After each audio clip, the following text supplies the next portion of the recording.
Junior individual final up next on our schedule here in the Turtle Creek Casino International Ring as we continue competition with this year's North American Youth Jumping Championships. Was E24 in round A, top 15 to come back for round B, and the top 6 to ride for ribbons.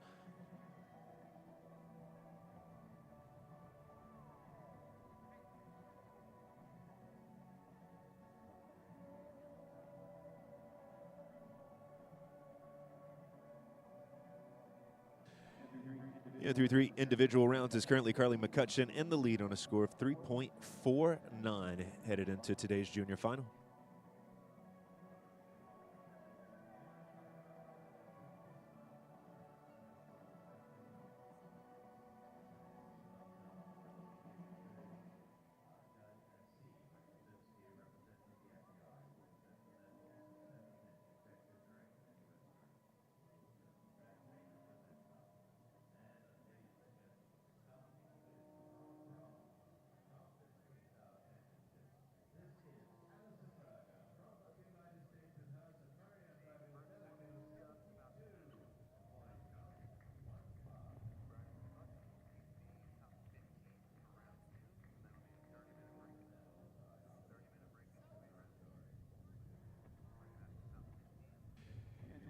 Yeah, 24 to show in round A of the junior individual final.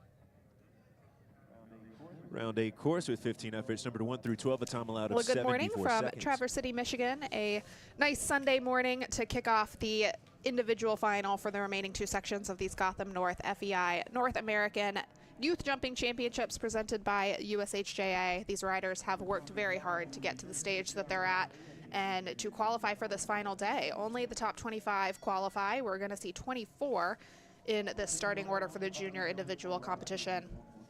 And it's a pretty star-studded group. We still have a few on really competitive scores, actually a really close tie, kind of up there in the remaining 8 or so. So going to take a few riders to get there, though. We're going to kick things off with Mustafa Shah and Harakiri Zed and Allie Wolf alongside me. Allie, what do you think of today's courses so far?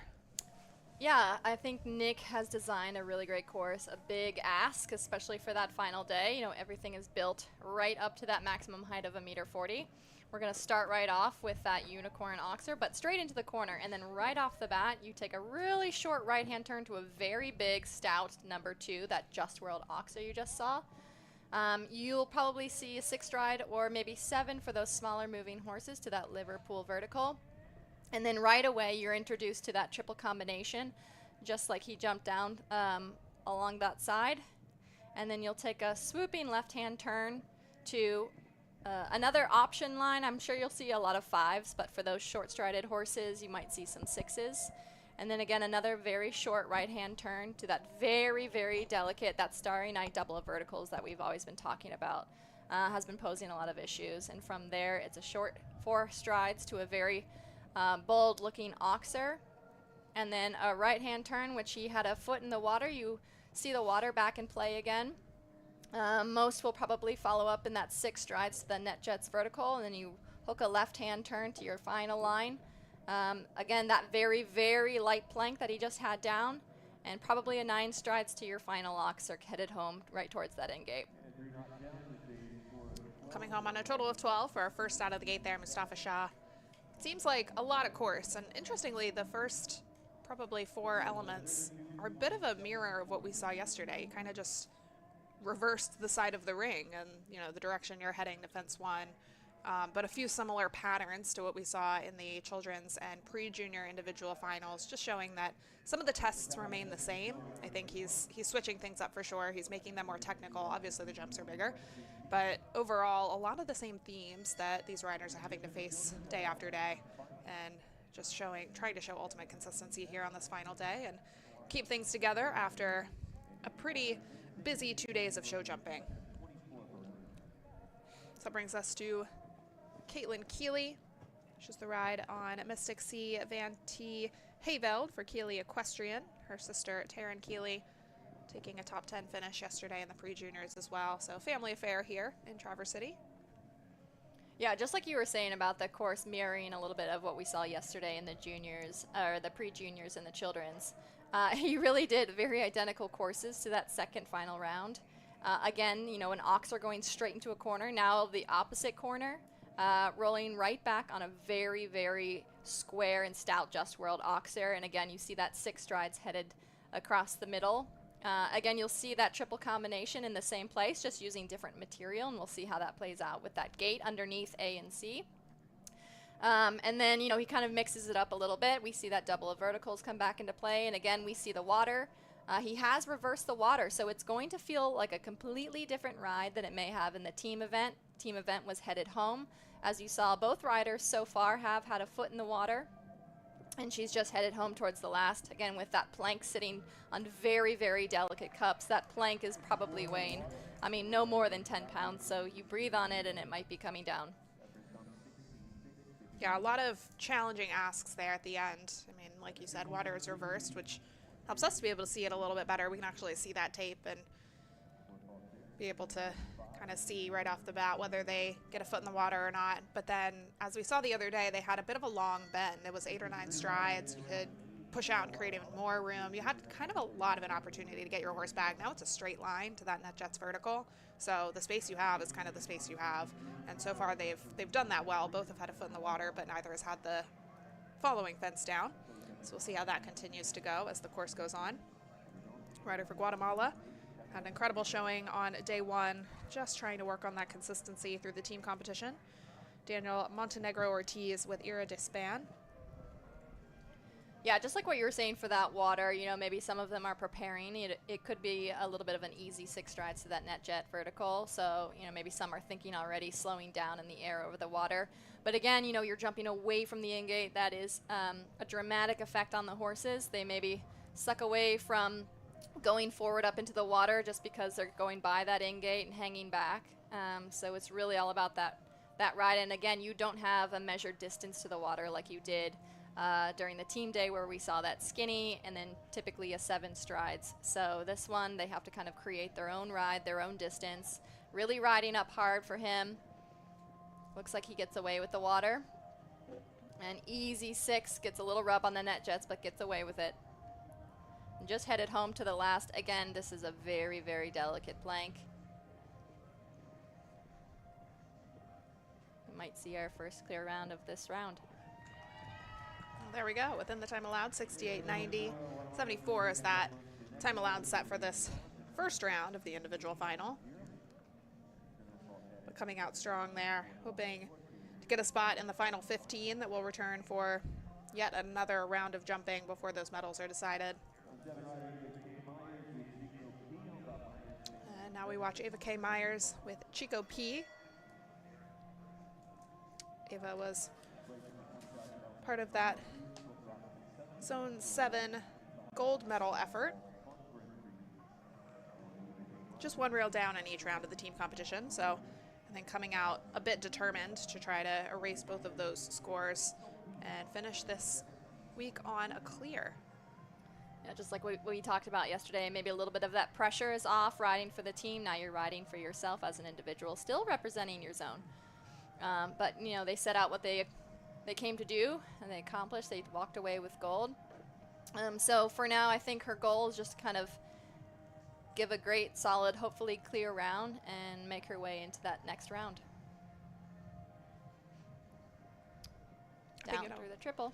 In a way, sometimes being a little lower on the leaderboard coming into the final day might alleviate some of that pressure. Of course, you want to rise up in the standings, but I think the nerves might be a little higher for some of those that have a lead to protect, especially considering we do have, I believe, the top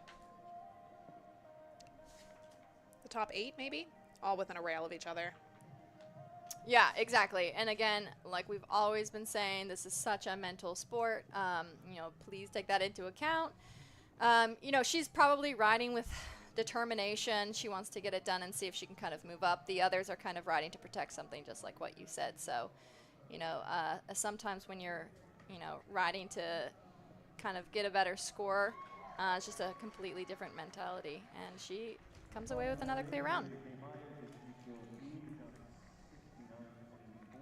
So a testament to the strength of some of these riders here. We saw quite a few riders come out and jump clear yesterday in their final round. And it's been a long week, a lot of jumping, a lot of stress on these riders. But to prove that they can come out and jump some of their best rounds on the final day just shows that there's a lot of talent out there and a lot of hope for the future for senior teams and higher levels. Brings us to our second rider for Guatemala, Flavio Andres Montenegro and Jason Brown. Yeah, I think we saw this team have, a lot of younger horses. They came into the team competition quite strong. Maybe a few things didn't quite go their way. But he really rallied for that second round of the team event just to come back with that one-time fault. So, from that second round of the team event, it looks like he's kind of on the up and up. And again, just kind of runs into the front rail of number 2. It's such a stout oxer, coming right off that short corner. You don't get the pace to come up to it quite like you might want to. Just runs a little bit under that front rail.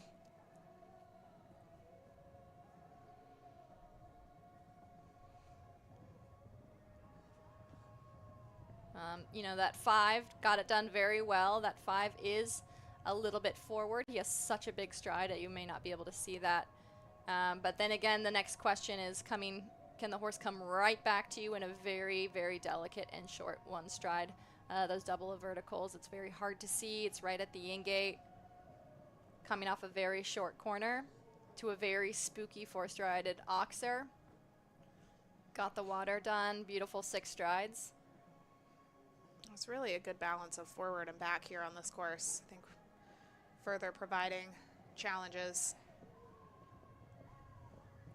Yeah, exactly. And this is just kind of a test of rideability. Is your horse still listening to you? And the carefulness of the horse on, what is this, your third day of competition, just with 1 day of rest in between. This is probably the most jumping a lot of these horses have seen. Unless they've seen another team event. But again, we just talked about all these horses are young, so they're also getting a lot of experience. They'll definitely be able to walk away with a lot of education. Alexa Lignelli showing her horse the water there. These horses are jumping in a new direction here today, so it becomes an entirely new obstacle. She's aboard Fiori for Skyline Sport Horses, coming in on a 15.13. So some of these scores, depending on how the top scores shake out, not in a terrible place to be. I think maintaining a score of what Alexa's coming in on, 15.13, could certainly have a shot at making it back into that second round and maybe moving up into the top 10. Yeah, this middle grouping is really all separated by about less than a rail. So there could be a lot of movement within these next really kind of seven or so horse and rider combinations.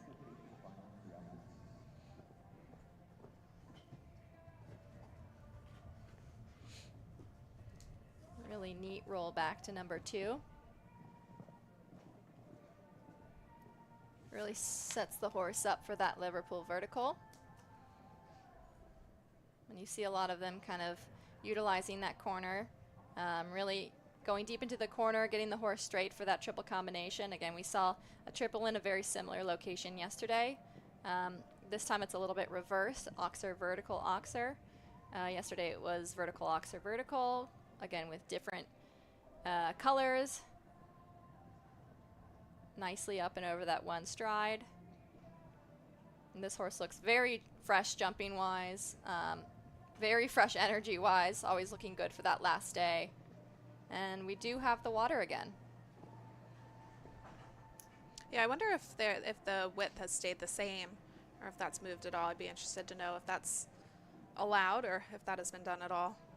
Yeah, and I think also, the way Nick played against after the 1 to the 4, you have a deep corner that, again, if you get stuck through that corner, you might be getting stuck seeing that adding stride or not quite getting your horse in front of your leg. So 1 rail there to add for Alexa. Still only seen 2 clear rounds, though. The wood slide ahead of her, so all hope is not lost to return for that last round. And with only 24 here returning, there are only 9 horses that will not make the cut back. So eagerly standing by to see if she'll be jumping again. Ella Johnson up next, rider for zone 6, and Next Star LH. 14.16 is the score there for this pair. And again, like we mentioned yesterday, all of these horse rider combinations have had to present their horse again for a second jog yesterday. You know, if a horse rider combination decides or elects not to come forward today to compete, they do not get to bring forward an additional rider. So that then becomes 24 horses. Looks like she had a little bit of a struggle through that triple combination. Actually, she got out just with the 4 faults. The horse really studied the in, added a stride from A to B, and added a stride from B to C, but got away with the A and B elements. Yeah, I think this week we've interestingly either been seeing the triple combination early on or really late in the course. Sometimes it's been, you know, obstacle 11 of 12, so it's a long time to have to keep your horse's focus, but it's also really hard to have to jump it really early on. You have to be right on the proper canter, which sometimes takes a few fences to establish. I think what we saw kind of happen there. Yeah, and it does take some by surprise to see such a, you know, a daunting element so early on. And she does also take the water as well as the second to last fence, which is that very delicate plank, for a total of 12.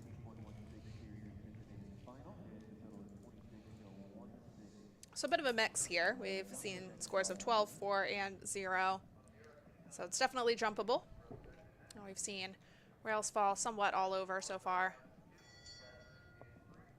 Moving on to Amira Katana for zone 1. Riding Lee Katana's Mark.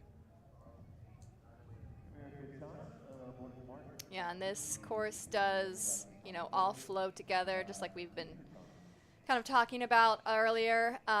You know, even from 1 to 2, you only have a set amount of strides to roll back to number 2. I mean, you're in a very, very tight corner. You have to keep moving. And then from there, you can honestly count stridings around the corner. It's that close together. So this does ride or have a bit of a feel kind of like an indoor ring, riding connected from fence to fence to fence. So if you maybe have a bobble at one fence, you might pay for it a few fences later. Jumps nicely through that triple combination.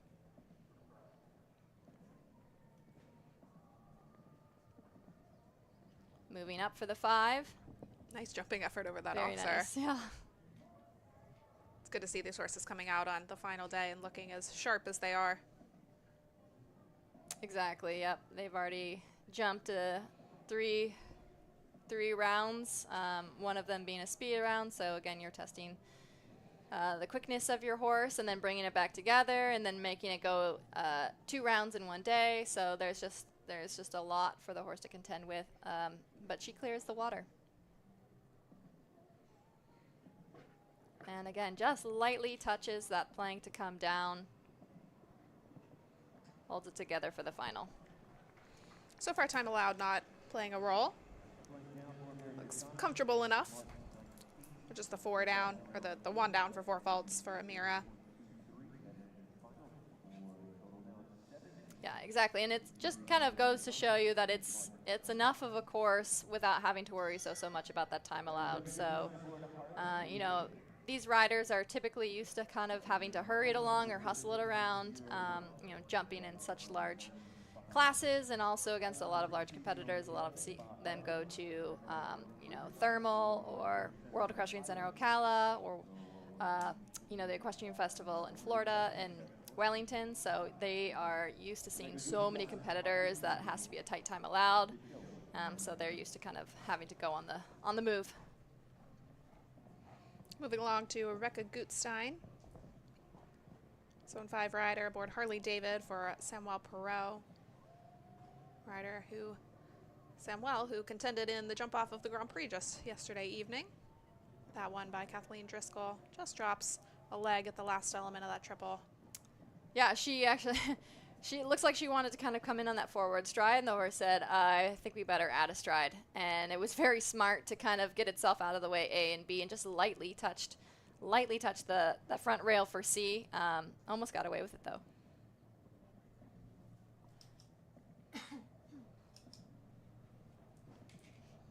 Strong ride at the water element. Oh, and does have that hard rub at the net jets. There's been a few hard rub at the net jets. So far, it seems to kind of stay in the cups. Yeah, it was kind of nice of him to spare the really careful plank and put that as the next jump, which is still obviously a challenge and playing a factor, but it's not the one immediately following the water. The last goes as well there, so total of 12 for Rebecca. 12 and 4, becoming kind of the most consistent scores we've seen. Yeah, it's a lot of jumping, a lot of very, very delicate fences. But again, you know, this is a lot of education for these juniors. Hopefully they'll come back either in this division or the young riders the following year, as we've seen a lot of these riders as repeat riders, especially moving up in the ranks, and that's exactly what this championship format is designed to see. Caroline Nadalin up next, a rider for Zone 5. Her mother, Jen Nadalin, the chef de keep for Zone 5. She rides El Clasico. And so far, score of 12.31, but it's been a pretty consistent run. I think she's had 2 rounds in a row with just 1 rail down, coming in on the 4.31 penalties. So no day has really accumulated a significant number of faults for Caroline to ultimately put her in a pretty good position, kind of right in the middle of the pack. Yeah, exactly. It's very consistent. You know, those are definitely very, very good scores. You know, very unfortunate little minor errors for 4 faults, so I know she's probably really looking to improve upon that. You know, we sometimes like to say it's a 4-faultitis we're having, so I'm sure she's feeling a little bit of that. But, you know, she's no stranger to competition, especially with a lot of pressure, so I'm sure she's seen these types of fences before, knows exactly how to ride them, and is going to try and execute her strategy. This has been a top partner for her as well. They really know each other well, and you can kind of see that going around. There's so much confidence from both horse and rider. It was a great ride to the water, nice and steady to the vertical. Just has the last 2 fences to go. Balances up really well for that vertical, and it pays off. Gonna run a little tight on time. I think she'll still just make it. Oh! Ever so slightly over, only 5/100ths of a second over that time allowed, but I think overall got the job done out there, clear over the fences, and you know, if she maybe had taken slightly less of a check to that vertical, it's hard to tell because maybe she would have had the rail down. So, you know, that's a risk you have to weigh there. Yeah, exactly, but she should be very thrilled with that round, very proud of that round. Just shows the consistency and the teamwork between horse and rider, and especially to come out that final day really as a powerhouse. So it was a great round. Well, our next rider, Laura Noss, was the round 1 winner. She had the best score possible, putting her on a score of 0. Came out and jumped another clear round in team competition, but then unfortunately 3 down in the second round of team action. So sitting on an even 12 and looking to keep herself at that, stay in the hunt here. Yeah, and just like that team event, you know, that second round over that same course, you're asking the horse to jump again. So, you know, sometimes that second round is either gonna hurt or help your horse depending on your partnership with that animal, maybe their energy level. Gets away with a hard rub at B.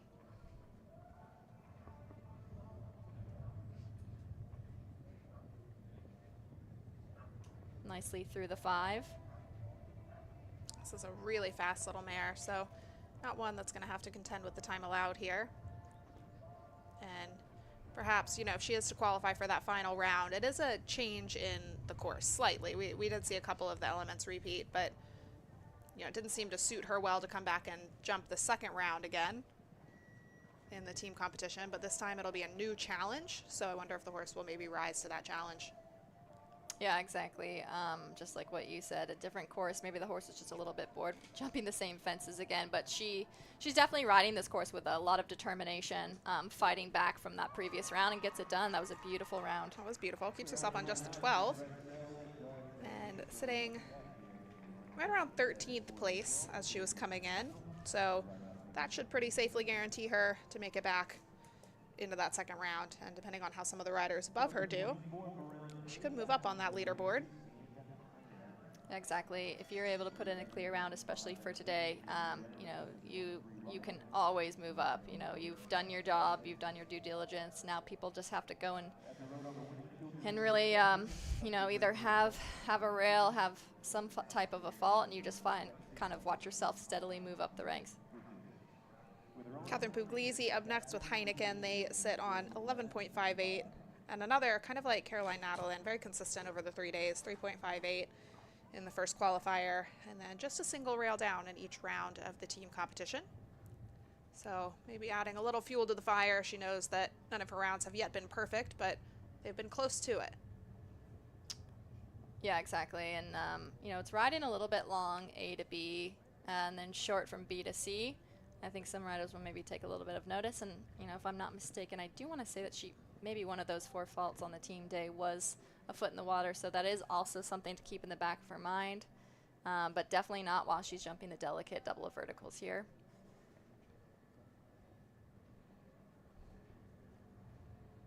She's winding up for the water. Really giving a big kick. And I think clears it. Hard rub at the net jets again.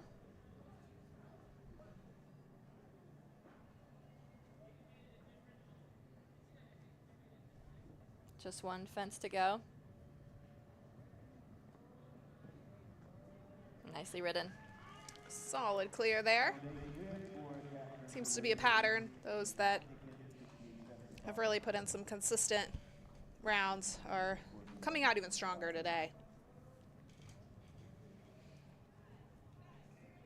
Yeah, so this course is definitely jumpable. Time allowed allows you to do so. So we're right at the halfway point here. We've seen 12 and still 12 to come.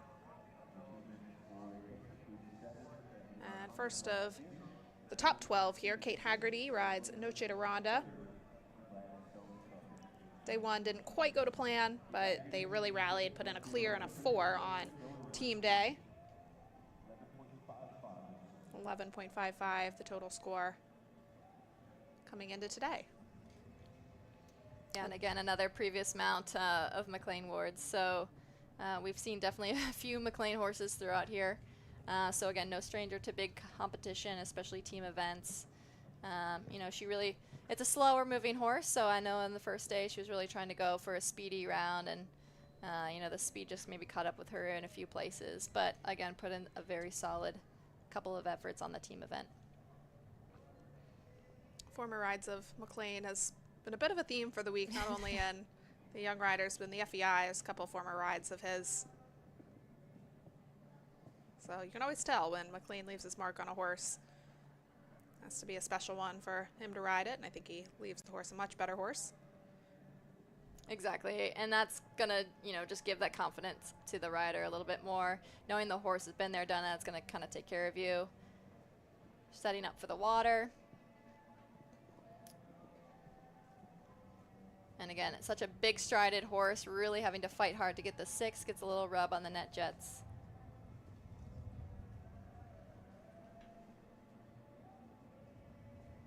Jumps the plank beautifully. Should maybe squeak through the time.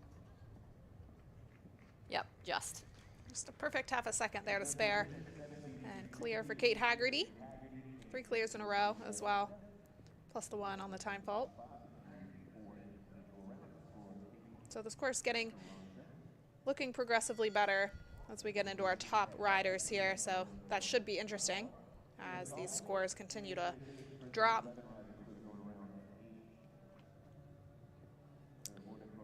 Taylor Cawley up next, a rider that helped Zone 4 jump to the silver medal just the other day on team day. She's aboard Corlencia, BC for Windsor Show Stables.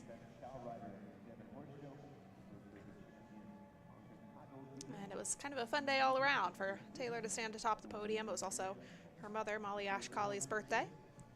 So good birthday present there. She rode her absolute best.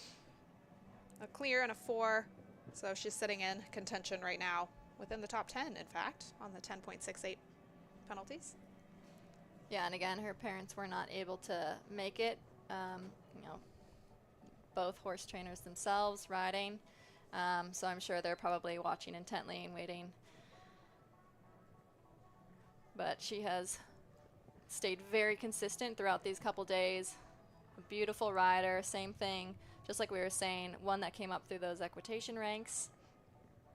She's ridden a ton of different horses, so you know, she really molds well to fit the animal she's riding.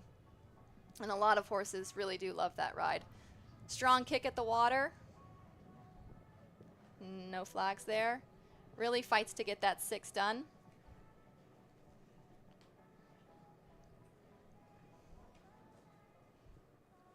Delicate plank is done and over with. Just the final fence. Hard rub at the final, but gets away with it. Pretty foot perfect clear there for Taylor Cawley, rising the ranks to follow her parents' footsteps in the show jumping world. That was a beautiful round. She really had to fight in a few places, but got the job done. Another rider that stood on that podium, she was in the bronze medal spot for Zone 2. Caroline Signorino rides Hocus Pocus Vanda Lukasova, a sport horse owned ride. 9.89 penalties. So another with a pretty consistent 3 rounds so far. 2 time faults in the first round of team competition. Cleaned those time faults up, but had 1 rail on the way in her second round. Yeah, so she might have to think just a little bit about the time allowed. It's a little bit of a slower moving horse. But again, this course kind of makes you keep rolling. So unless you take, you know, a double ad somewhere, you should probably be okay.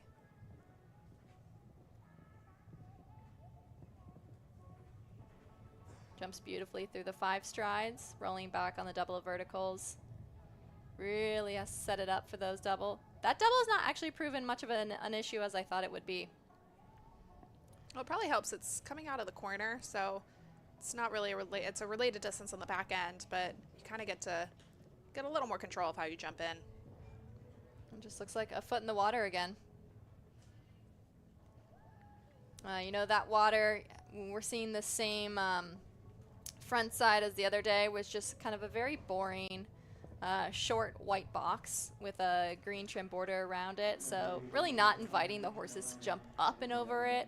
You know, some of them might just try and step over it, so there's going to be needing a lot of encouragement from the riders to really make it across to the lath. 4 fault score there for Signorino, Caroline Signorino. So that grows her score slightly as she awaits to see if she'll make it back. This is kind of questionable territory here for these scores. If they are to add any penalties on, it no longer guarantees them that they'll return. They might just have to wait and see what everyone else ahead of them does. So Mia Albello up next. She's been a medalist the past 2 years here at the North American Youth Championships. She's aboard MHS Cardenta. Rider for Zone 4, took the team silver medal. Sits on 9.66 penalties. Yeah, exactly. A lot of these championship events are a waiting game. You know, you have to go in, do your job, and just wait for the others to finish and figure out where you fall into that lineup. You know, when they were coming out with the results in the previous days, you know, all the riders were scattered around waiting to see the new posted order of where they might fall into that category. So it's a very nervous waiting game on that aspect. Well, and even if you're at the tail end of the 15 returning, it's always nice to get to go back in and jump one more round and really prove yourself. To come in and have your last round be a clear, finish off on a good note. That's what a lot of these riders, I think, are chasing. Exactly, and that's the first time actually that we've seen that double of verticals come down. We saw the A element as well as the oxer coming out of the 4 strides.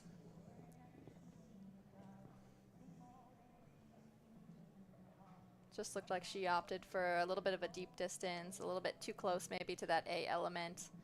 And same thing coming out with that oxer. Really fighting to get the horse back and rolls off that last as well. This looks like 12 to add there. So not exactly the way she would have liked for that round to go. However, certainly a lot to learn from that. overall, really great week for her. Comes home with a medal in hand. Yeah, exactly. So, you know, walking away with a very, very great medal. She should be very proud of her horse throughout the week. Jumped some great, amazing rounds. You know, again, this is a test of rideability today, especially knowing that they jumped a lot of previous rounds. So, you know, it might not feel like the same horse you started with. Laurel Walker up next with Armani. Bit of a jump down in scores here. 6.67 is the score that they bring forward. So that keeps them very much in the hunt because I believe there are quite a few in the 6 range. Yeah, she's one of actually 6 that sits between 6 and 7 points. So yeah, a lot of room. They're for very tied shake-up. closely together in these next several horse and rider combinations. But Laurel, no stranger to the speed, so she should, you know, she has a very quick-footed horse. She should not really be concerned so much about the time allowed. So really just kind of monitoring that pace, making sure the horse doesn't get too fast, especially here, making a nice balance of the double of verticals, holding it together for that 4 strides, and now just has to think a little bit about getting across, making the laugh. Really fights to get that 6 home. On the back side of that water, you'll see these you know, little squares. They're very, very light, almost like foam squares. That is called the lath, and that is where they measure the, takes out the final rail. That was a little tough. She kind of got there right in between the 8 and the 9 and launched in the 8. Just ever so slightly grazed that back rail. Yeah, and that's where, you know, the horse's quickness sometimes gets away from her at sometimes. But again, those judges, you know, judge that lath, those foam bits, to see if there was a horse hoof on it. You know, if the horse was reaching across the water, maybe made it through the water, but just kind of stepped right on that foam part, you'll see an imprint or an indentation, and they can replace those foam pieces, but that does also count as having a foot in the water. Elise Stevens up next for Rendezvous Farm aboard Omega H&DB. 6.57 is the score they carry forward, and that's the score that they accumulated from day 1. So they're on a clear score from the last 2 rounds, the 2 team competition rounds. So that kind of confidence should probably carry them well into this team final. They know that they can jump double clear over a really technical track like this one. So they aim to do that again here today. Yeah, exactly. So it looks like they're just getting started, hopefully. You know, jumping double clear on a team day is a huge accomplishment. You know, not a lot of riders can say that. So that should be a big confidence boost for them. You know, maybe the first day didn't quite go according to plan, but again, they really jumped up through the ranks using that double clear round. And we just see the B element of the double of verticals come down. It's a very tight distance in between.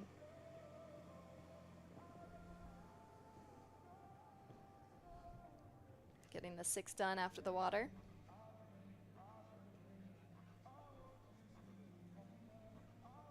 Really steadying up for that really delicate plank. Should be okay on time. Oh, nicely done down that last line. A bit unfortunate, just ever so slightly touched out of that double of verticals. Just goes to show how careful they are.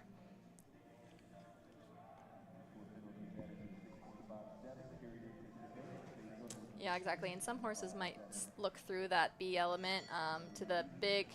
I mean, it's a very scary big oxer coming out that 4 strides. Just a lot to see, and maybe some of them might forget about jumping the B element and just focus on jumping that oxer 4 strides away from them. On to Abby Gordon, who's had a pretty stellar run so far aboard Nice Girl Demuse Zed. 2.55 penalties in that first qualifier, combined with the 4 faults from round 1 of team action, and then coming back in on a clear in that second round. So carrying forward that confidence here.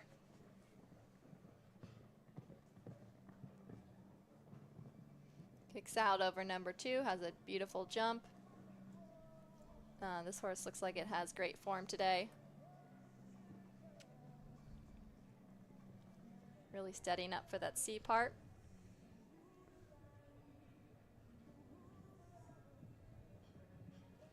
We haven't really seen many issues come about from this 5 strides. You know, does walk a little bit of a long 5. You saw some horses maybe pop in the 6, some shorter strided ones.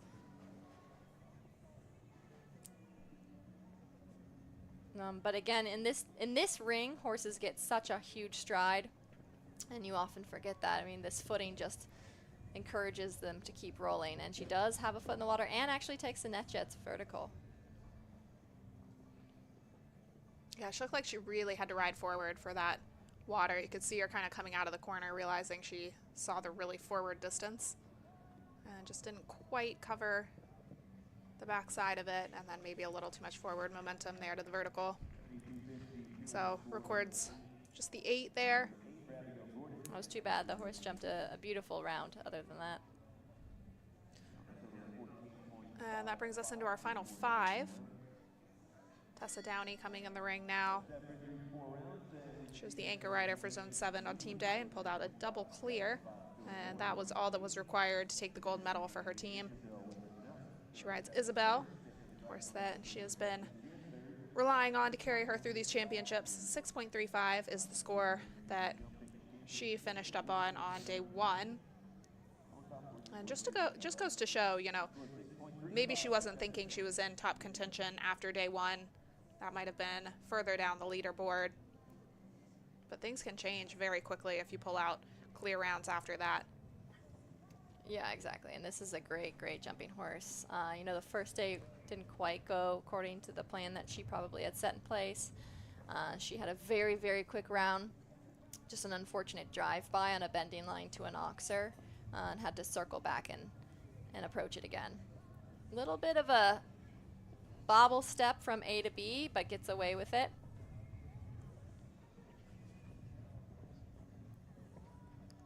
Really has to stretch across that oxer, and that's the first time we've seen that come down. It just looks like she didn't quite get up to the 5. Yeah, she's slightly backed off. It's just unlike this horse, typically very brave. I'll see how that carries her through with some of these final tricky distances. Yeah, really riding hard at the water, but does have a foot there. Horse just looks like it's studying a lot more today. It's really studied for A. And you know, if it studies one fence and maybe doesn't have all the confidence there, it might study a few more of them or lose a little bit of confidence to some of those bigger oxers, but definitely finishes strong. So 2 rails down, or a 1 rail, 1 foot in the water there for Tessa Downey. And I'm sure she'll be a little disappointed by that, but also have to remember this is still the junior category. These riders likely will be able to come back for young riders next year, or in many years to come. 21 is the age cutoff there for young riders. So these riders, some of them nowhere near that age yet. Exactly. And then again, you know, depending on where your birthday falls in the year, you can also ride as a 21-year-old.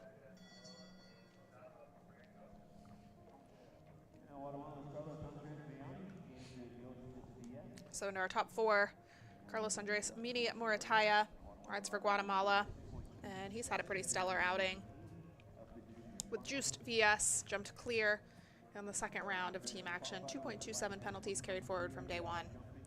So it sits on just the 6.27. And as we've seen, you know, we had quite a few clears in a row there, so it was looking like this course was just going to get jumped more easily as the top riders came forward, and it's been a bit of a different story. I haven't seen a clear in about 5 rounds or 6 rounds, so I think the leaderboard is really looking like there will be some significant changes, especially considering how closely matched everyone is right up there at the top.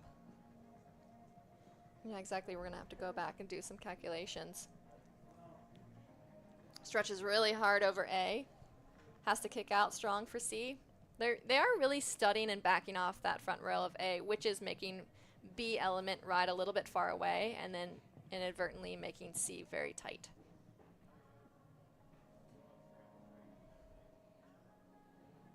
Really studying up for that double of verticals, and has the B element.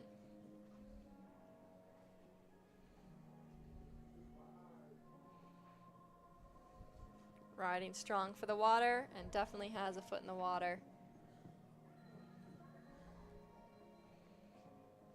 You know, the juniors and the team competition, I don't know if we maybe saw one or two touch the water, but it was really not a problem whatsoever, more so in the young riders. But now we are definitely seeing it play a factor. It's another score of 8 there, becoming a fairly popular score at the end of this order of go.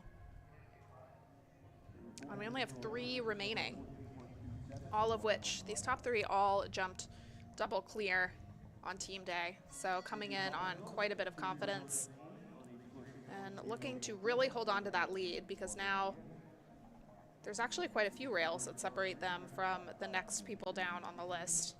So they could really put themselves in a promising position heading into that final round of this individual final. Izzy Beisel, the first of those for Zone 5, aboard Diaz Barbotier. Yeah, and if we know Izzy, we know she's really going to fight for it. You know, we've seen this horse over the past few days. It's a very careful horse. You know, I think where she's going to have to be really thinking on her toes is that second half of the course where the horse just gets a little bit strong. You know, after having to ride some strong fences, he'll kind of start to try and run away with her. She's very strong. She'll fight him back. But just the rideability is what she's going to have to be a little bit careful about. Yeah, like you said, Izzy is about as tough as they come. Yep, exactly. Really kicking hard into A over B and kicking out over C. You hear a lot of voice. Galloping down in the 5. And now this is kind of where she's going to really have to try and set him back. It's a very short distance into A. This horse does know where its feet are. It is quite careful. Yeah, and it looks like the adjustability has been a little tricky. She's Yeah. not quite meeting these jumps exactly where she wants to, but the horse is really making it work. Just Right up catches until up there. with her, yep. She can keep it to 4. She'll still be in top contention here. Oh, spoke too soon. And now just kind of fighting to get the horse back for that last fence. So 2 down there for Izzy Beisel. So this course really starting to look a bit more challenging as the top riders come forward. And I think, you know, one of the signs of tiredness there, we saw her horse just kind of running through her hand a little bit. You know, the adjustability is one of the first things to go when a horse gets a little tired. So Exactly, and having to ride so strong through that triple combination, she was able to get away with it for those next few lines. But just again, having to ride so strong at the water, which she definitely needed to do, horse just didn't listen quite enough to get back.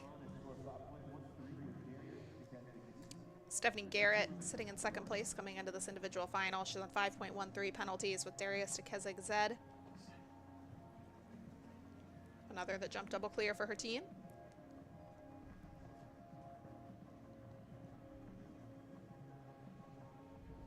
Yeah, so she's gonna definitely know that the pressure is on. She has one more to follow her, but she's sitting in a very, very strong position at the moment. And the last clear we saw was actually 9 rounds ago. It was Taylor Cawley, who's jumped up quite a bit on the leaderboard, sitting in 3rd place right now. It just goes to show you, you know, that's maybe that mental aspect we keep touching on. You know, could be the horse being tired, but I definitely think it's no coincidence that the further we get down into those smaller scores, you know, we might just see a little bit of a bobble here and there. Because these kids are riding with a lot of pressure, maybe more than they're used to. Just 2 from home now.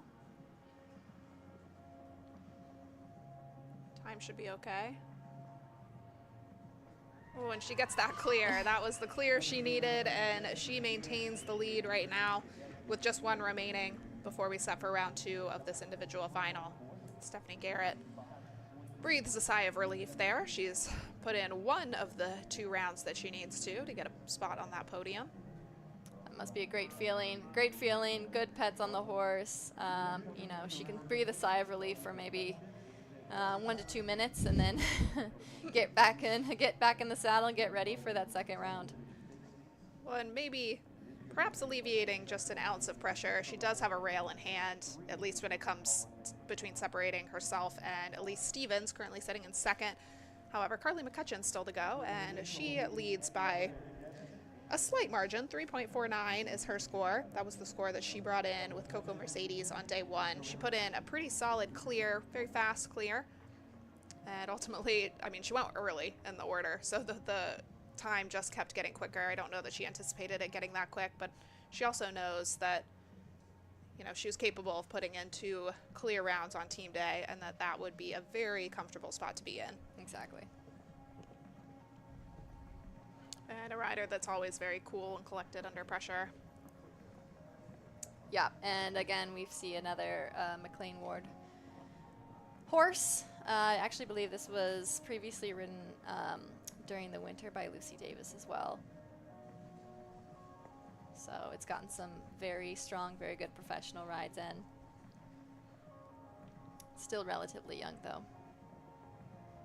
Well, Carly did say in the press conference that between the rounds she jumped, both of them were clear on team day, but the horse did get better between day 1 and 2, or between rounds 1 and 2. So should she get the clear round here today, I think that bodes well for the second round, knowing that this horse settles in a little bit and is able to really relax.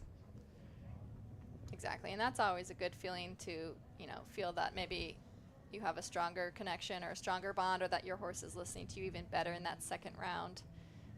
Maybe didn't have, you know, she had a good day on the first day, but again, maybe just getting her feet wet, a few nerves to kind of settle out. Pulling through with that clear round today, though, she's definitely figured something out. Yeah, that's beautiful. That is a very strong partnership. I mean, wins at the highest level there for them. So not a huge surprise to see them maintain their lead. Jumps the clear she needed, and I think we'll probably be sitting in a pretty confident place coming back for that final round. 3.49 is her score here to wrap up that first round. So she has, I believe, not quite 2 rails in hand for that second round between herself and the third place finisher, not even 1 between herself and second. So she's going to want to come out and jump that clear to make sure she gets that gold medal. But it's within reach now for Carly McCutcheon. Stephanie Garrett in second, the silver medal position. Elise Stevens jumped up quite a bit, as did Laurel Walker and Taylor Colley. So some impressive jumping out there, and just goes to show you never really know what's going to happen. We didn't see a ton of clear rounds in the second half of that first round. However, the last 2 kind of came out and did what they had to do. Yeah, exactly. And you might see another change up come the second round. You know, we still have a lot more jumping to go. Definitely see the max heights. We're going to change up the course a little bit, allow the riders to walk, and we'll return.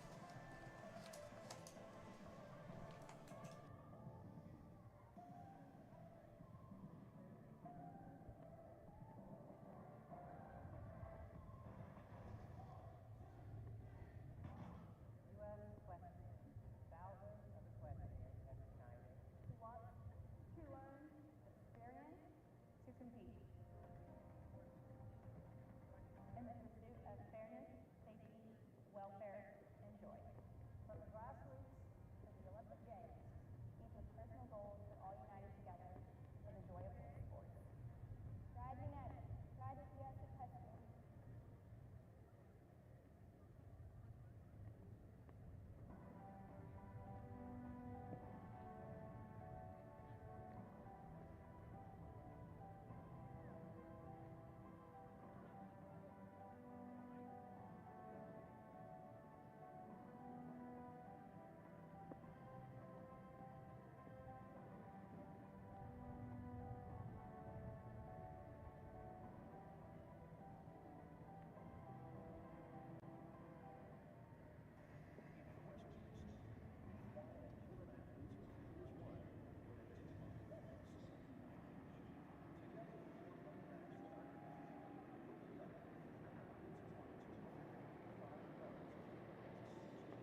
U.S. Equestrian.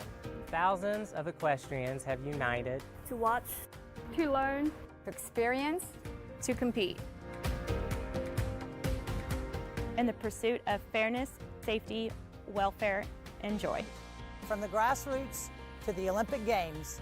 Each with personal goals, but all united together for the joy of horse sports. Ride United. Ride with US Equestrian. Normal. Nice. You can roll with that. Or you can roll the dice. Be the brave and boldly go a different way. A different wave. It's the risk taken by the gamers, chasing the glimmers. We're the risk takers, the loud laughers, the grand Traverse Bay late night swimmers. It's about the destination. It's about the way. And at Turtle Creek Casino in Traverse City, life is a game, and this is how we play.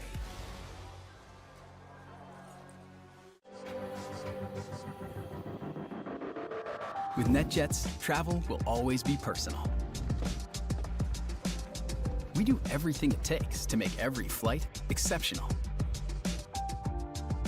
Every single detail of your experience is personalized, just for you. As our standard is not just to meet our definition of perfection, it's to exceed yours.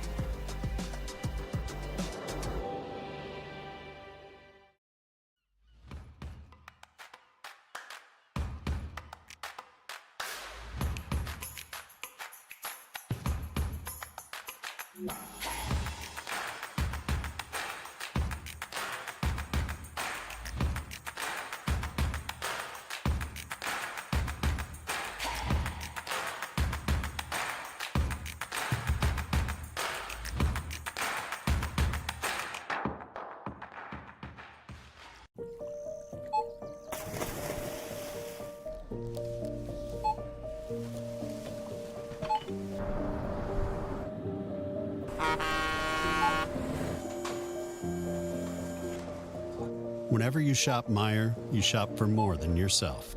You help support sustainability in all our communities. Thank you. Today, tomorrow, and for years to come. What makes good footing? More importantly, what makes safe footing? Is it the dimensions, the foundation, or the irrigation? What if we told you good footing is not a single aspect, rather the entire process, from the design and intended use to which arena builder you choose? With GGT footing, it's not just the most trusted arena additive in the world, but the experience and knowledge to ensure your footing is safe.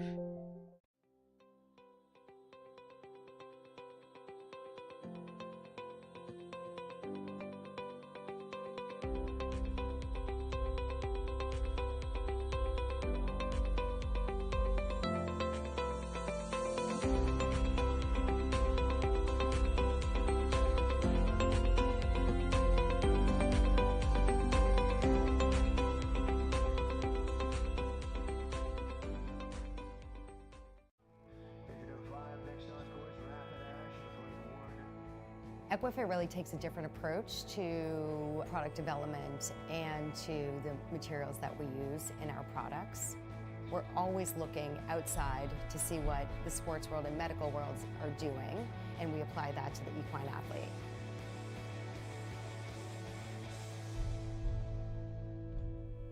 We love horses, so that's just what really fuels us to do what we do.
We fly horses anywhere around the world, whether it is a hobby horse or it's an Olympic champion. It's about getting an animal from point A to point B safely, in best of health, and in the quickest possible of time. We understand the business better than anybody else. We do not leave any stone unturned, and we are staffed by horse people from every layer of the company. We give horses wings around the world, across the globe, or across the street. As a third-generation insurance agency owner, I don't underestimate the responsibility that we have in protecting our clients. At Fitzpatrick Insurance, it's all about the relationships. The stronger the relationship we have with our clients, the better we can anticipate their needs. As an independent insurance agency, we partner with top-rated carriers such as Auto Owners Insurance. This allows us to craft a comprehensive solution tailored to each client.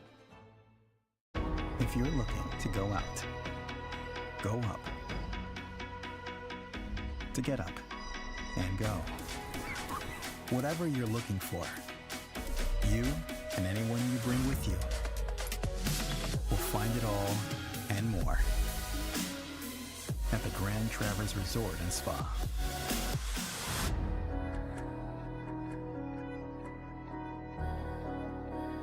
Get up and go. Do something different, just to see what happens. Make a plan, but go where the night takes you. Leelanau is a place that feels like home. That is home, after all. And after the work is done, the lights are on, its doors are open. Possibilities, if you're open, to what happens next, to a game. Friends play here. Leelanau Sands Casino. 2023 will be the 14th running of the Silver Oak Jumper Tournament. A 501c3 charity, from its founding, our mission has always been twofold. First, to provide a jumper show format where horses and riders are celebrated, with all the unique care imaginable. Second, our efforts have become inextricably intertwined with the Kevin Babington Foundation. If you think about it for a minute, it's so logical. If we are to promote and celebrate the sport's athletes at their peak, how could we be less invested in supporting those living their worst nightmares, recovering from spinal cord injuries, and this, the world's most beautiful sport? Together with our partners, the Morrissey Management Group, in the spectacular venue that is, in fact, Traverse City, we will collectively aspire to serve both objectives. So mark your show calendars and join us September 6th through the 10th. And for those who can't make it, you can be treated to the live streams from the Traverse City website on Horse Show Live. In the meantime, to Kevin, Kim, David, Alexis, and Jonathan Miller, know we will continue to be there for you. Please visit us at kevinbabingtonfoundation.org.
10-minute call for the top of the order, 12:20 for the first on course in round B. 10-minute call.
Just under 5 minutes away from the start of round B. We'll get underway at 12:20 with the first of 15 to show in round B of the junior jumper individual final.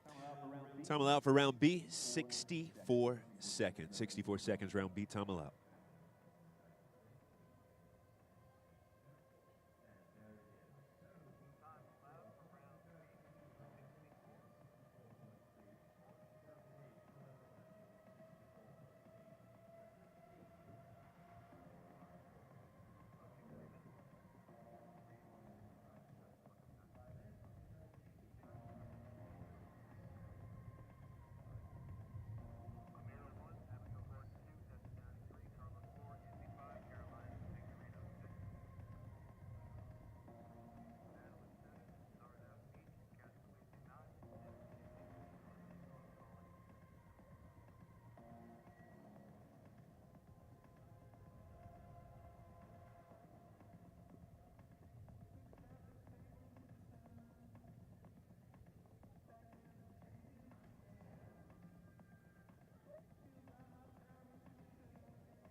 First rider coming under the arch there to jump the second round of junior individual competition at the Gotham North FEI North American Youth Championships. Top 15 are coming back to determine overall medals, and we have a pretty convincing lead up there at the top by Carly McCutcheon. She'll be the very last to jump, but first we see Amira Katana riding Mark on 17.23 penalties. And I think the first round, Allie, was a bit of a shakeup in the placings. I think it just goes to show anything could happen, and the second round, with a lot of similar elements, could prove similar fate. So we'll just have to see how this shakes out. Yeah, exactly. It was a really tough, demanding track early on. Actually, we saw the water catch a lot of people. You'll see some similar lines here. Again, we're actually going to start with the last fence in the first round backwards. We'll see that same probably 9 strides backwards again for that second to last fence that was previously seen in the first round. They're going to hook a right, and they're going to catch their first fence headed in the same direction that was jumping in their first round, now being their third fence. Again, the same rollback to the Just World International Oxer. You'll probably see the same 6 strides to that brown Liverpool. And then you'll see a little bit of the same element. They just got rid of the triple combination, left a vertical and an oxer for 4 strides. And then you'll hook a left-hand turn, a long gallop down to that brown oxer that we saw that was headed in the out of the 5 strides.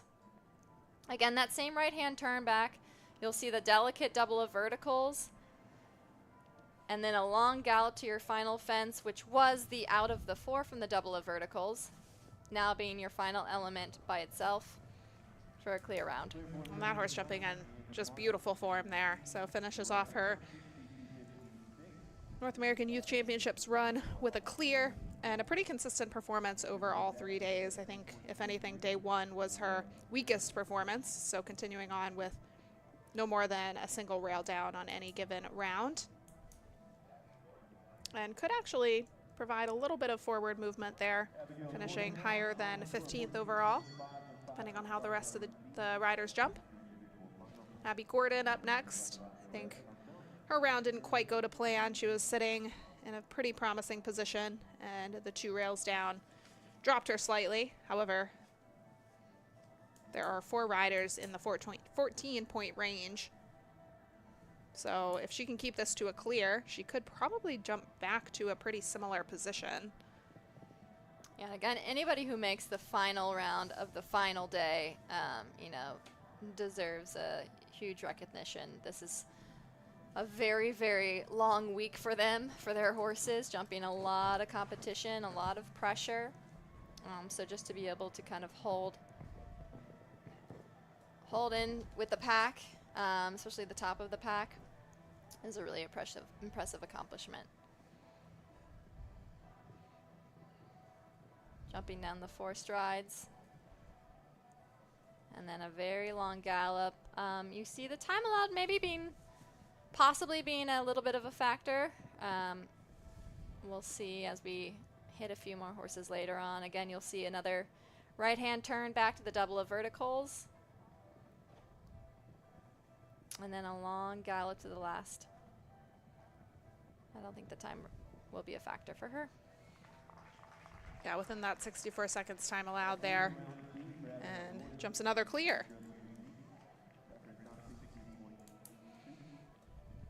It's always good to finish your run here on one of your best trips.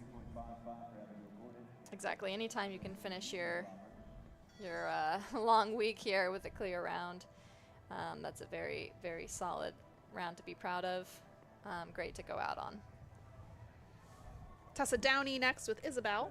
She did have a bit of an unlucky score of 8 there. She's sitting on a pretty high score after helping her team win the gold medal back on Friday. 14.35 becomes her score between rounds 1 and 2.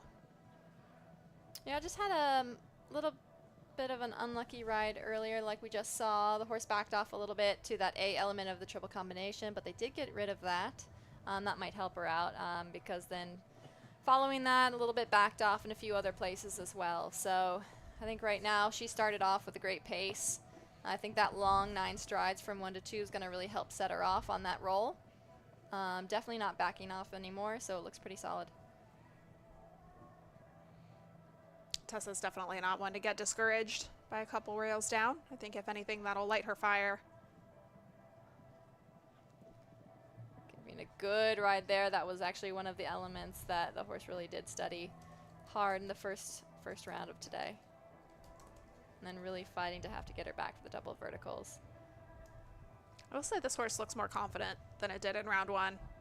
Almost looked like it was a little backed off, and I think that was why a couple of those rails came down. Exactly, and actually this course pretty much suits this horse nicely. We start off with a big long gallop, really confident first couple of fences. You only really get into a little bit of the technicality from, you know, fences 4 through 7 really, and then the rest are just kind of single fences, smooth riding, and that really complemented the horse nicely. So clear round to be proud of there. And the riders really all jumping beautifully so far. Yeah, we saw that yesterday as well. The second round not really proving super difficult. Just maybe a light rub or touch here and there, just for some of those horses that might be a little bit tired. Again, it's at the max height of 1.40 m, and a light rub could, you know, touch that fence, make it fall down. He did change the material on fence 2, which we did see that plank on top in the previous round headed the other direction. So it's a little bit, makes it a little bit nicer to jump this round. Guatemalan rider Carlos Andres Mini Morataya up next with Juiced VS. And his fate kind of changed significantly. 2 rails down. In that first round, he was sitting on a pretty comfortable score of 6.27, and that jumped to 14.27.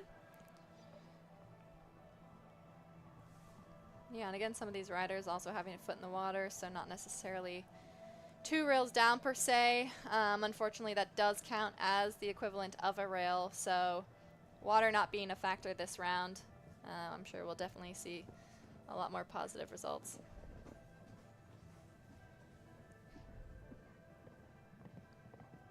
And that Just World Oxer didn't really catch a lot of people, maybe just 1 or 2 at that front rail. But I don't think we've seen that Liverpool come down at all. Nicely through the 4. Left hand long gallop to that brown Oxer. Not a factor.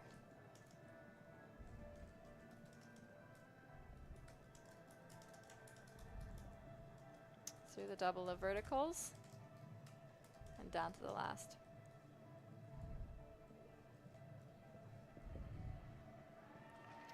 Sneaks just under the time. It's a beautiful round.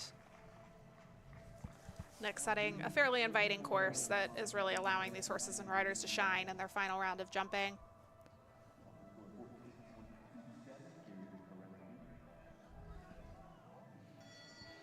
Izzy Beisel up next. Came in towards the end of that starting order in round 1, returning on 14.04 penalties after a double clear effort in team competition with Diaz Barbotier.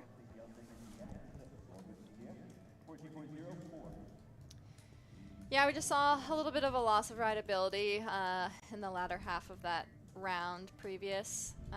Like again, this actually should be a pretty good course for her. You know, there's not a lot of serious rideability questions, especially towards the end, just making sure to get over that double of verticals and then head for home. This horse being a very careful horse, so she just kind of has to worry about keeping him a little bit contained. She does a nice job of that. Ooh, could hear her trying to slow the horse down the whole way to that Oxer. Just a little too quiet, or a little too forward, and a little too close to it. Yeah, exactly. I think she wanted to really kind of keep it contained in the beginning half of the course, knowing that she will have to fight hard for that second half of the course, especially with these long gallops. You know, it might unravel a horse like this. And that was really too bad. Just really drug her too deep underneath that Oxer.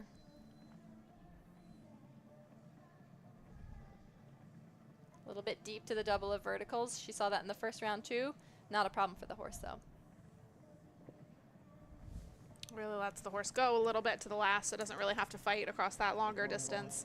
It was just that one kind of unlucky rail that I don't know that we saw come down at all in round 1. Pretty inviting first fence in round 1, but just not quite on the canter that she needed for that. I think that was the first time we saw that come down. Caroline Signorino up next. Looking to improve upon that one down that she had. That would keep her right up there in the hunt in the top 10. In fact, if she can jump a clear, she would be guaranteed a top 10 finish. Hocus Pocus van de Lucashoeve.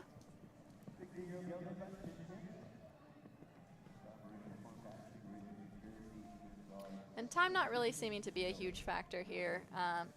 You know, you just have to keep coming to some of those long approaches, those single fences. You know, so maybe just thinking a hair about that for some of those fences.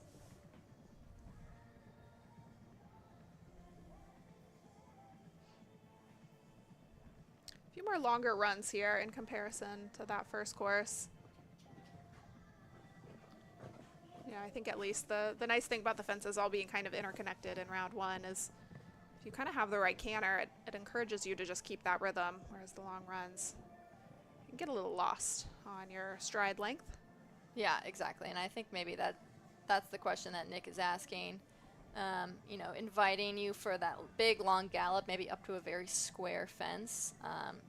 You know, just like she's on the hunt a little bit here. You know, maybe thinking that front rail might come down, or if you try to collect too much, you're going to be too slow for that time allowed, or kind of interfere with the horse's rhythm.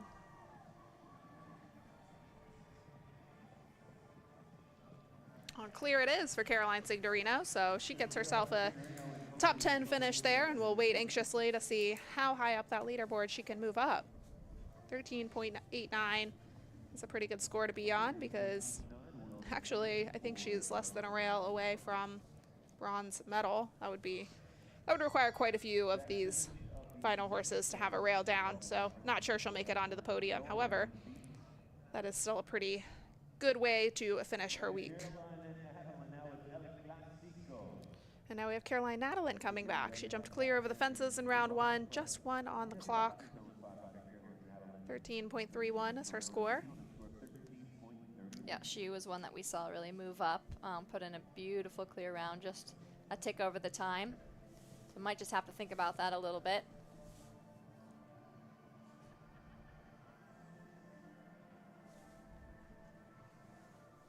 You know, a little bit of a slower moving horse, so you know, these long oh, it's interesting. This one is not riding very well. You know, we saw kind of the past 2 riders lose track of their rhythm a little bit. Caroline Signorino got away with it and jumped it clear. It's not the first time they've jumped this jump. However, it's a little different when it's no longer fence 1. Yeah, exactly. That was a little surprising as they jumped that as the first element in the first round.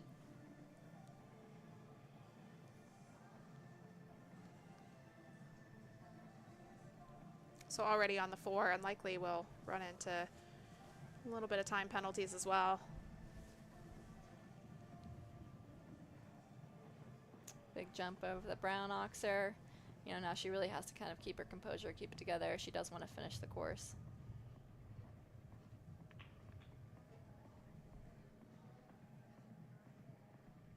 Riding a little bit strong here. A little bit spooky still at that last fence as well. So an unfortunate 18 faults there for Caroline. Gonna put her out of contention for a top 10 finish. It was just a little bit unusual. I don't know if the horse peeked down at some of those planks. If that was a newer feature that Nick added, you know, at the same time it was trying to go to the bathroom. So I'm not sure if it just had that in mind as well. So that was really unfortunate, though. She put in such a beautiful first round. She should be proud of that.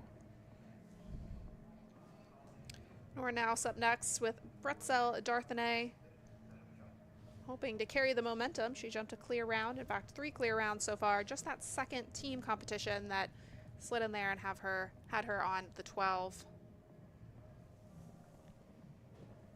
Yeah, exactly. So this should be another test, you know, another round in the same day, but again over a different course. So this should be another good test of the horse. Maybe it's endurance. Opts to add that stride in. Hopefully this round can keep the horse on her toes a little bit more. I think, you know, part of, Allie, what you were saying with that second round of team competition is the horses start to kind of anticipate where they're going. They're jumping the same course a second time. This time is a little different. Exactly, and a little bit rubby on that Liverpool vertical, but we have not seen any issues with that so far.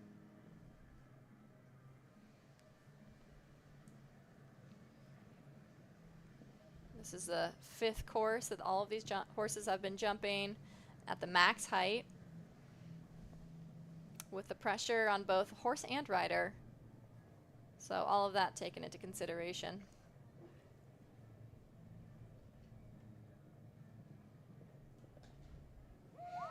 And it's clear there for Nora. Finishes on a clean 12. And really the only day they ran into an ounce of trouble was round 2 of the team competition. So a lot of consistency other than that, a lot of excellence there, and finishing strong. Exactly, and that's I mean, all-around scores to be proud of. You know, maybe had one bad line that just happened to take out 3 poles or 2 poles and a foot in the water. but a very, very consistent score. Catherine Puglisi with Heineken, another one to jump clear in the first round of competition today. Ever so slightly ahead of Nora with an 11.58. And another one that showed just utmost consistency. Not a single round above 4 faults.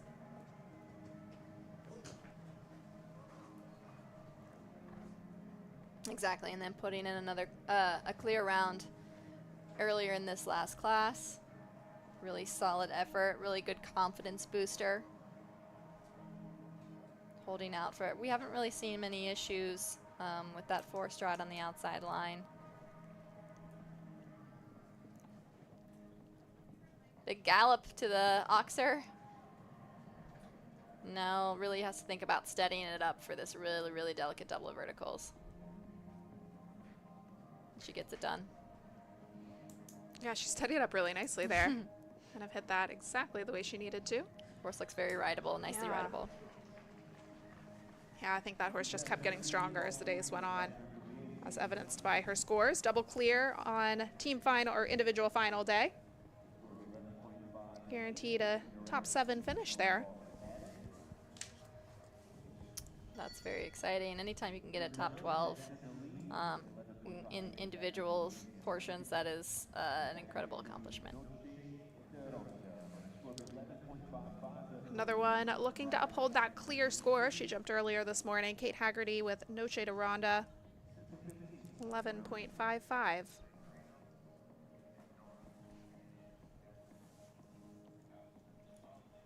Yeah, this is a big moving, big jumping horse. A little bit of a slower mover, so she does have to think a little bit of that time allowed with those long gallops. But again, a big mover covers ground quite easily. A little sticky to number 1, just a little bit deep there, jumps up high. Opts to add the stride to 2, so needs to think a little bit about that time now. A few long gallops where she can hopefully make up that time. It's a horse that operates well off the gallop. Exactly, and she spends a lot of time in the air, so that also constitutes some time there.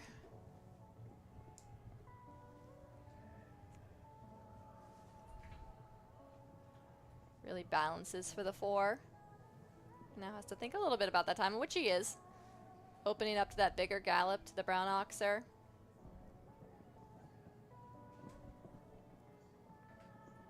And now needs to balance up for that double.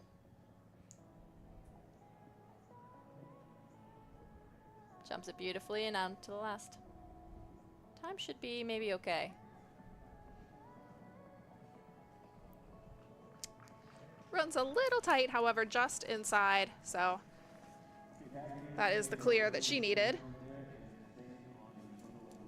They're looking quite good coming out in this second round. We're about to break into our top 5, but Kate Haggerty just took over the lead. Taylor Cawley up next, returns on a 10.68. Trying to carry through that clear score that she put in earlier today aboard Corlencia, BC. Yep, down to these top final 5 riders. You know, a little bit of separation from that first and second place, but these next 2 riders are almost neck and neck with each other.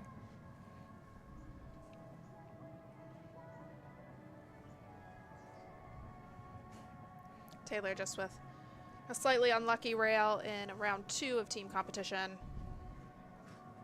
It's still in top contention here.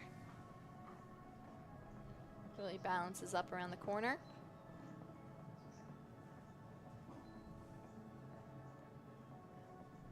Has beautiful balance and body posture, really helping the horse stay off that front rail. Now he needs to think a little bit about that time allowed. They do get a hair loss going to that brown oxer. You know, it's such a long way away, and there's a bunch of obstacles that you pass along the way. So some of them do get their eye off of it a little bit, but it really hasn't seemed to be an issue. And galloping to the last. Really balances up. A little tight there. Gets away with it. clear for Taylor Colley. And the vast majority have been clear so far. I've only seen 2 run into any rails down. And in fact, I think one of them was all time.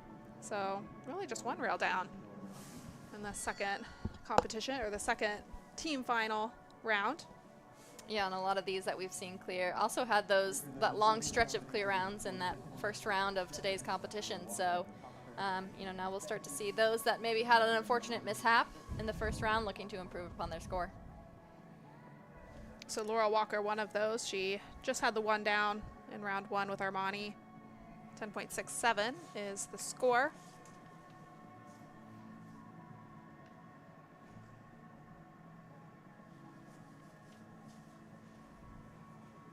And again, so with a horse for her like hers, is very quick.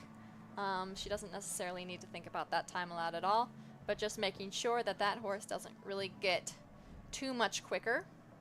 We just saw that last rail come down in the first round, which was extremely unfortunate. I think the horse just got a little bit away from her and she opted to leave the stride out and just didn't cover the back rail.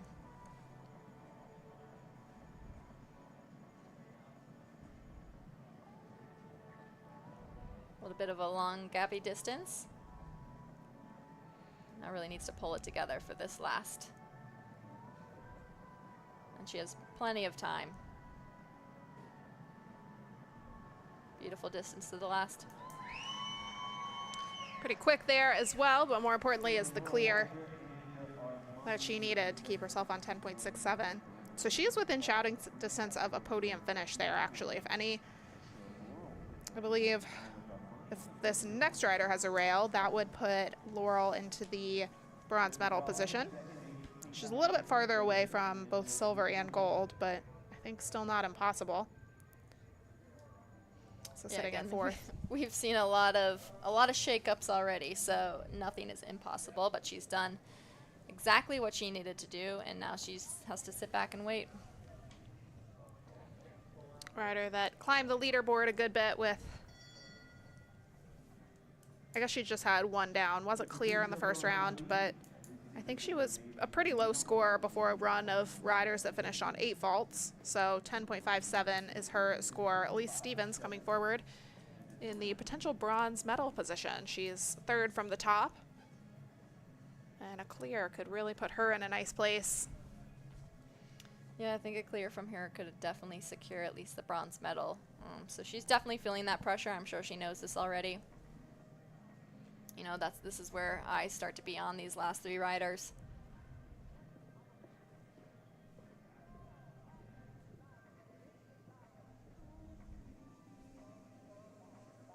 Picking up a little bit of a gallop to this Rainbow Unicorn Oxer. Keeping the rhythm around the corner. And packaging up for the 6 strides. A little rub at that Liverpool. We've seen a few rubs there, but nothing major.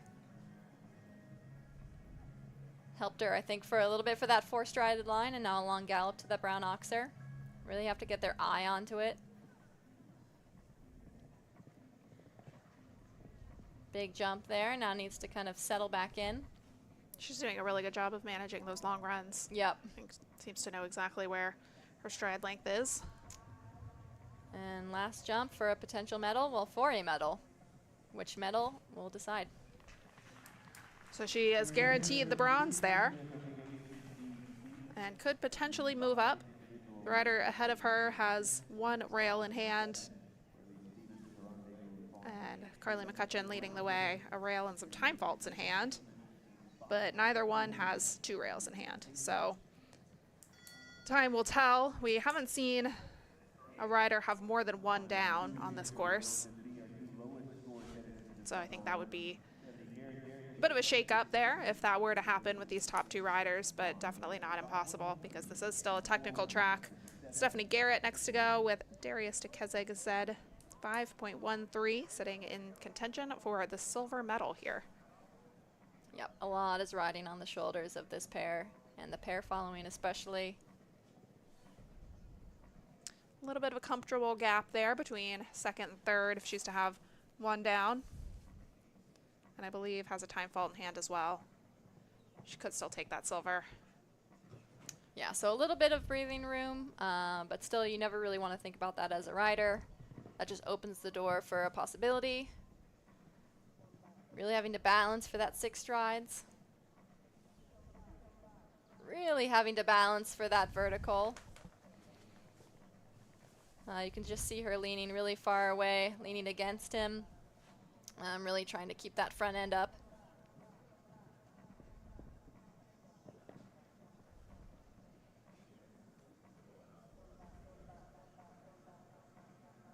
Slowing it down for the double. And I think we are 1 jump away from really securing silver, at least silver. Well, there we go. Yeah, silver medal finish there, potentially even better. So I think that's a very nice place to be sitting and waiting and watching. Exactly. Now all pressure is off. She can finally breathe after probably 4 or 5 days. It's such a relief. You know, big pets for the horses. That's what we love to see. So that leaves us with our final rider, Carly McCutcheon, pilots Coco Mercedes, on a convincing lead there of 3.49. And if she wants to secure that gold medal and make it her own, she cannot have a rail down on course. But I think if anyone can live up to the task, it's Carly. This horse, she did say, jumps better every round, especially when it has to come out twice in one day. Yeah, it just got really quiet. So I think everyone is just very silent watching this round. This is going to be determining the medal placings.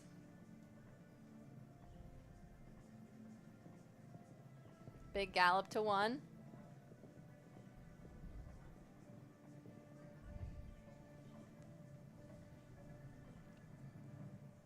Really trying to kind of contain this energy. This horse has a ton of energy.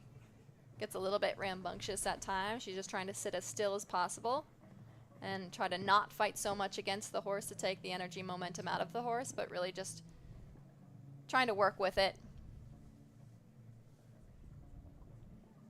Really having to hold her back over this 4 stride. Now this horse still looks like it has plenty of energy. Really fighting with the mouth here. Just trying not to let her go. Get her unraveled. She's 3 from home. Really holding for that deep distance. 1 to go. And has to ride every single step. Are we going to see a gold medal winner here?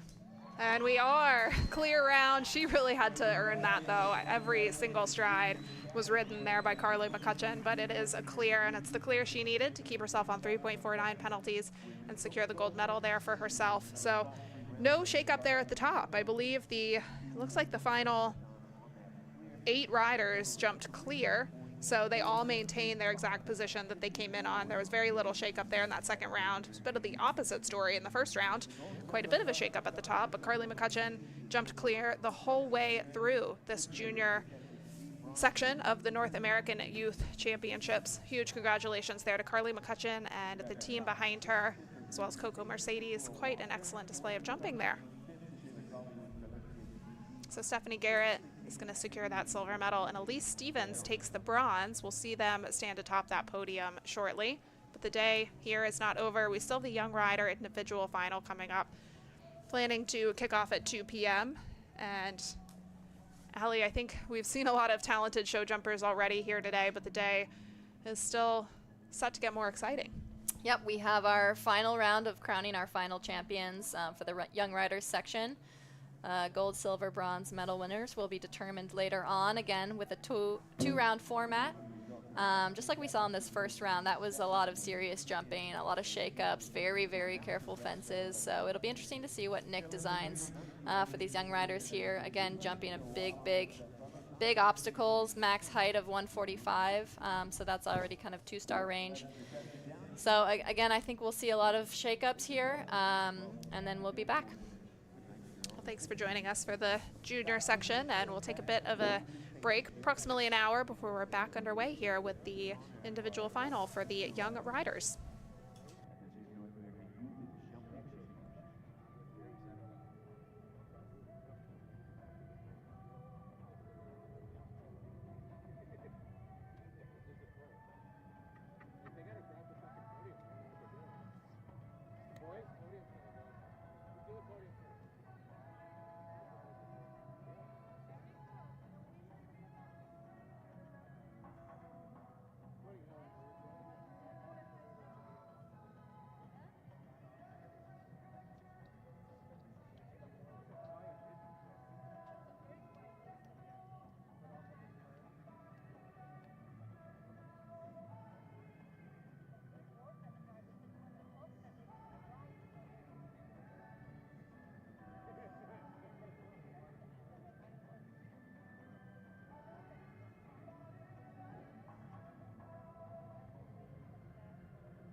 presents these are our top 6 in the junior category at the 2023 North American Youth Jumping Championships. His 6th place honors going to Kate Haggerty with Noche Toronto by the Haggerty family.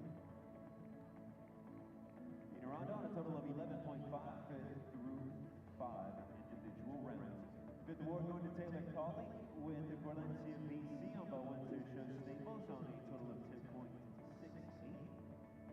The 4th award to Laurel Walker of Copper Canyon, Texas with her own Armani on a total of 10.67.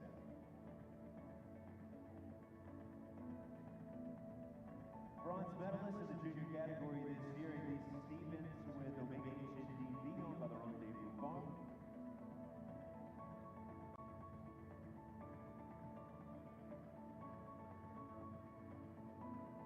Silver medalist in the junior category, Stephanie Garrett with Darius the Keswick C, owned by the Postage Stamp Farm.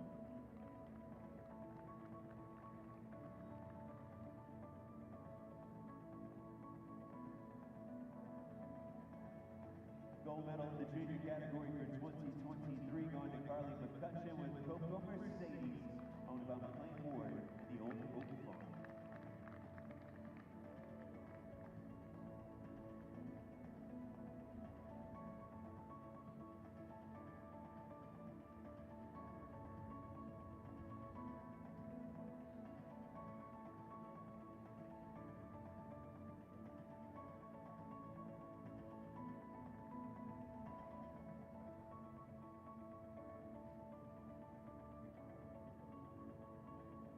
Three riders dismounting and making their way over to the podium for the next part of our presentation as we honor the top junior riders at the 2023 North American Youth Jumping Championships.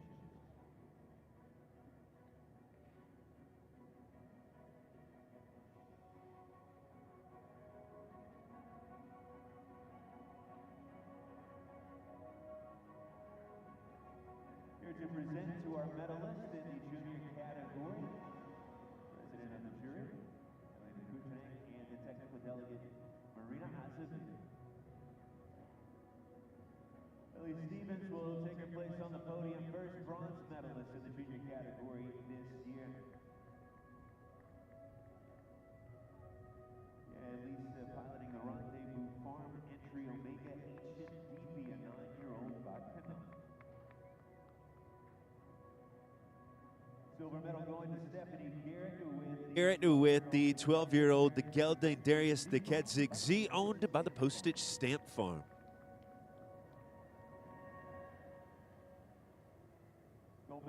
Gold medalist for 2023 in the junior category at the North American Youth Jumping Championships, Carly McCutcheon. Carly jumping clear all week on just a score 3.49 through 5 individual rounds with Coco Mercedes, a 10-year-old mare owned by McLean Ward and the Old Oak Farm.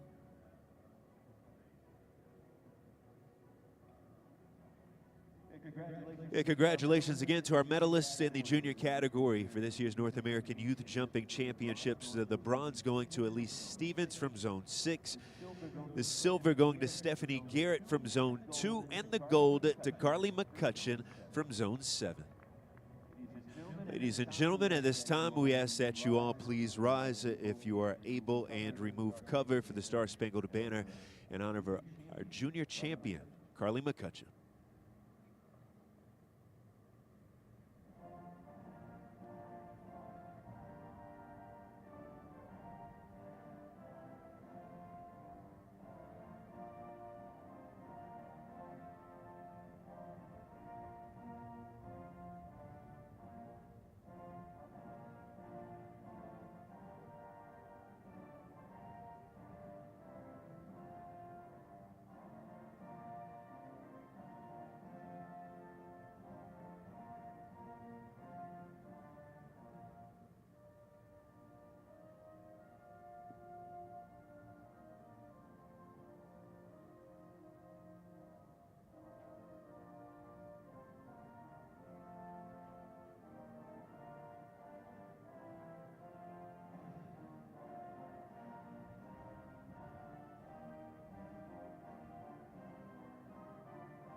few more photos for our medalists here in the junior category at the 2023 North American Youth Jumping Championships, and then they'll remount for a lap of honor.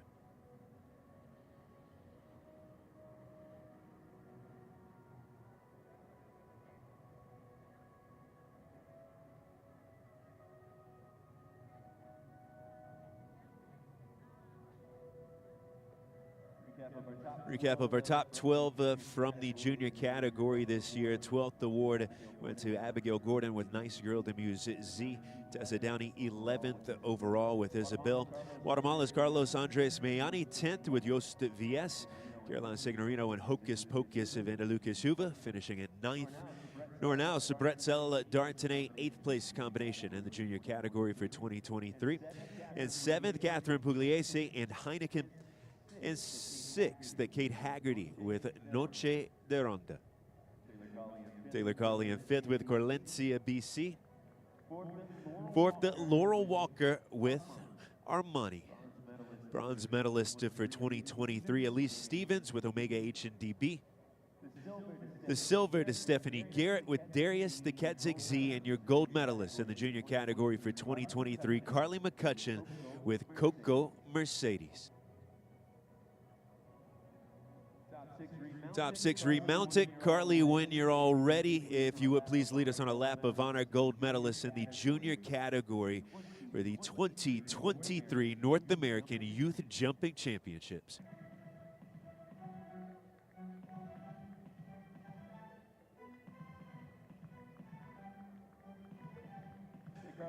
Yeah, Carly owns the gold this year aboard Coco Mercedes, a 10-year-old mare owned by McLean Ward and the Old Oak Farm. Zone 7's Carly McCutcheon, individual gold medalist in the junior category for 2023.